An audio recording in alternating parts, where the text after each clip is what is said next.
Looking at the three main areas that have had the maximum impact from a CEO's perspective on these businesses.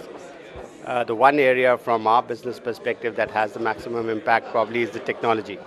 The business that we operate in, and if you compare where India is today vis-a-vis, the more developed economies around the world, we are probably a quarter of a century behind vis-a-vis the more developed economies.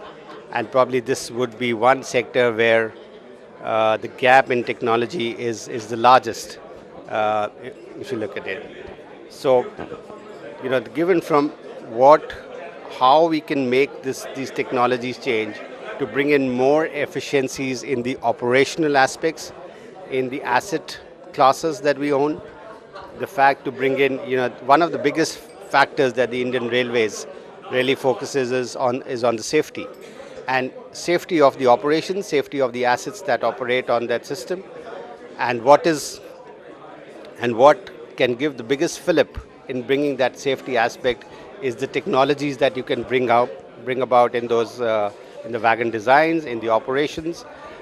So that's purely from a design perspective. But if you look at it from a pure operations perspective, today if you look at a wagon in the Indian concept, the way it is understood is just four wheels and a box placed on top of it, which does not take into consideration the commodity that is being transported in that, or the way the commodity is being loaded and unloaded, the pilferage that can happen on those commodities, the wastage that can happen in the loading and unloading capacities.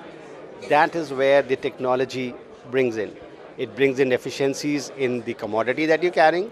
It reduces wastage, and most importantly, it brings in the safety aspect of the way you carry, not only the way you're carrying the commodities, but also the assets in which you're carrying the commodities.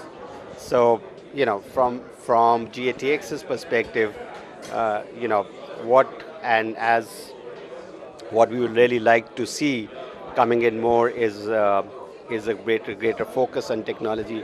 And I think if we get the right wagon designs, we get the right operating aspects, that can make a huge difference to the growth of this economy. And when we talk about a double digit or a high single digit growth in GDP, and the fact that your two largest sectors that will help you bring this growth, the agriculture and the manufacturing sectors, until you provide the right transportation solutions to these sectors, it will not, there will always be an impediment to the rate at which you can grow, these sectors can grow, and eventually your GDP can grow.